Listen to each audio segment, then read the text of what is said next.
Salve Maria! Hoje, dia 23 de setembro de 2020, da 25ª semana do Tempo Comum, celebramos a memória de Padre Pio de Pietrelcina.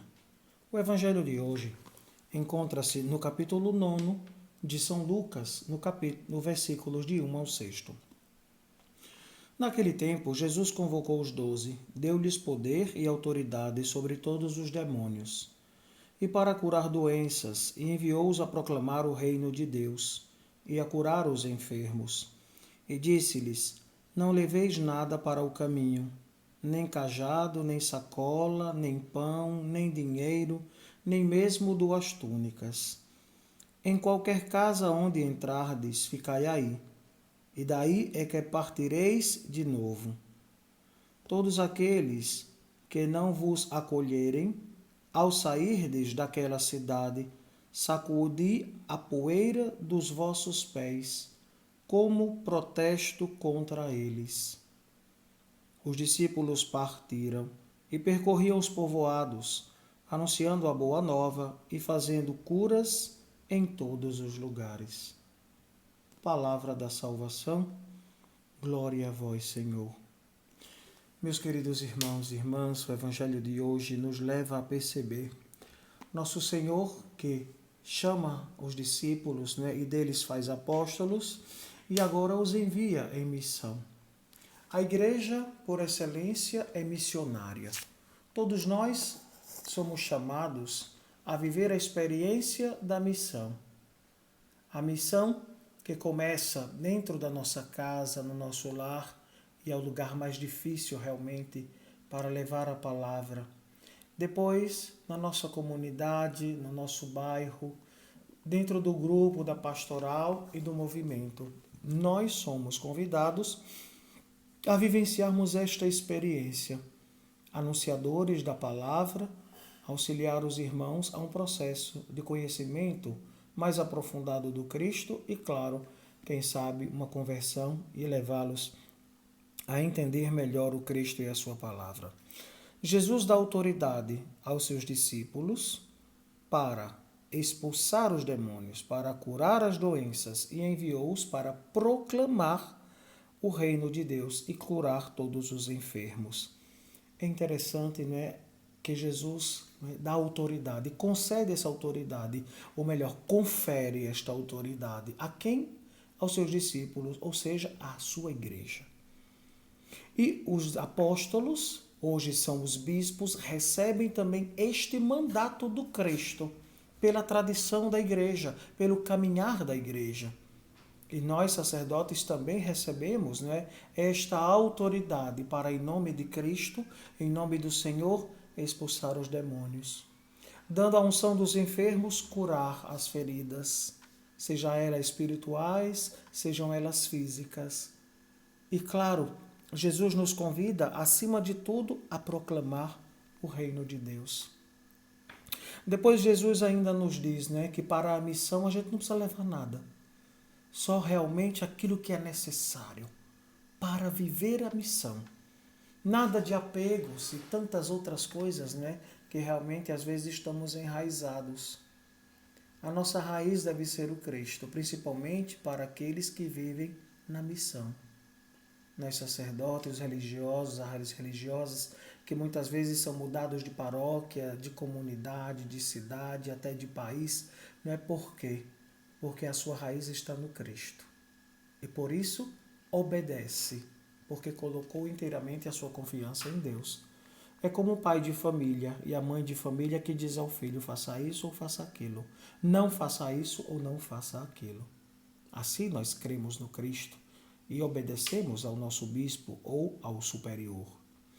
Jesus ainda nos chama a atenção àqueles ainda que não acolherem a palavra. E aqui a gente vê isso com um pesar. Sacudir a poeira dos pés como protesto contra eles. Ou seja, se foram incapazes de acolher a palavra de Deus, que cada um siga o seu destino. Mas ali foi dada a possibilidade do anúncio, se foram incapazes, que a poeira dos pés lhes baste, como um sinal de repúdio, de que cada um viva do seu modo, já que não quiseram acolher a voz do Cristo. Também hoje celebramos este dia tão belo que a Igreja nos convida à memória de Padre Pio de Pietrelcina. Padre Pio viveu no século passado. Era um sacerdote frade da ordem dos frades menores capuchinhos. Algumas realidades nos chamam muita atenção, da vivência deste frade. Se você ainda não assistiu o filme ou não leu nenhum livro, eu sugiro que você leia.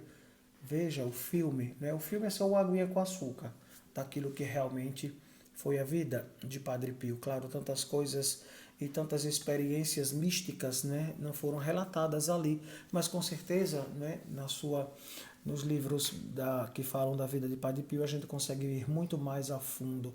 E claro, para quem vive em oração entende destas realidades que eu estou falando. Padre Pio recebeu muitos carismas e dons espirituais.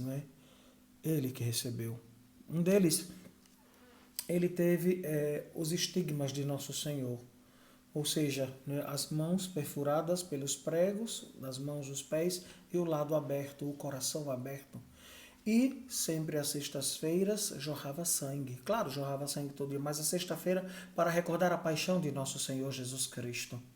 Interessante, um médico, psicólogo, psiquiatra visitaram Padre Pio e disseram para ele uma vez: Padre Pio, o senhor quis tanto ter os estigmas que o senhor pensou, eu quero, e os estigmas saíram, mas é algo psicológico. Padre Pio olhou para ele e disse: vá para casa o senhor e pense que você é uma vaca, para ver se vão sair as pontas na sua cabeça. Tipicamente italiano, Padre Pio rebate a bobagem que este médico estava dizendo.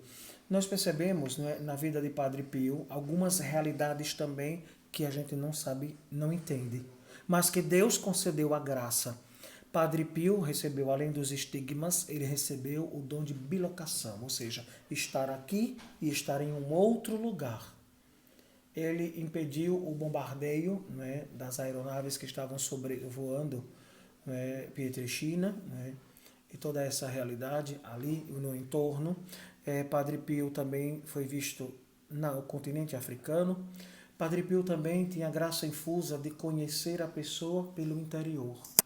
Antes que as pessoas pronunciassem ou dissessem alguma coisa, Padre Pio já sabia no íntimo do seu ser. Ele lia no coração do outro. Então, um homem que desde a sua infância viveu intimamente com Nosso Senhor e foi agraciado. E isso são as coisas realmente, não para si, mas para o reino de Deus. Uma outra coisa que realmente a gente entende na vocação de Padre Pio, que ele foi atormentado muito pelo demônio, porque o demônio queria destruir aquela criança, aquele jovem, aquele adulto, aquele homem consagrado, e o tentava, tentou várias vezes destruí-lo, o bispo ficou contra ele, os sacerdotes contra ele, mas ele se manteve sempre firme à oração diária. Então, é um exemplo e um modelo para nós. A obediência acima de tudo, tão difícil de viver neste século. As pessoas não sabem obedecer.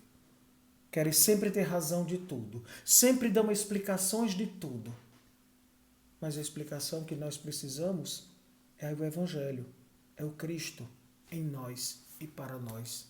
Se nós entendermos esta realidade, nós viveremos como Padre Pio, com os olhos voltados para o céu. Sursum corda, o nosso coração está em Deus, está voltado para o alto e assim contemplar a Cristo. Padre Pio é um exemplo realmente para todos nós. Peçamos, caríssimos irmãos e irmãs, pelas mãos de Padre Pio, que ele nos conceda de Nosso Senhor a graça da vivência da fidelidade e do amor a Cristo. Que assim seja. Amém. Pai de misericórdia, te pedimos a tua graça e a tua bênção sobre estes vossos filhos que nos acompanham, que ouvem o Evangelho do dia, mas acima de tudo que rezam esta meditação. Que Padre Pio possa interceder por todos, para que, pelo sangue de Cristo derramado, uma gota do seu sangue possa aliviar as nossas penas e nossos sofrimentos. Por Cristo nosso Senhor. Amém. O Senhor esteja convosco. Ele está no meio de nós. Abençoe-vos o Deus Todo-Poderoso, Pai, Filho e Espírito Santo. Amém. Hoje também a nossa oração ao Padre Genário de Oliveira Júnior, completando 15 anos. Que Nosso Senhor abençoe e santifique o seu ministério. Um grande abraço. Rezemos por ele. Ave Maria, cheia de graça, o Senhor é convosco. Bendita sois vós entre as mulheres, e bendito é o fruto do vosso ventre, Jesus. Santa Maria, Mãe de Deus, rogai por nós, pecadores, agora e na hora de nossa morte. Amém.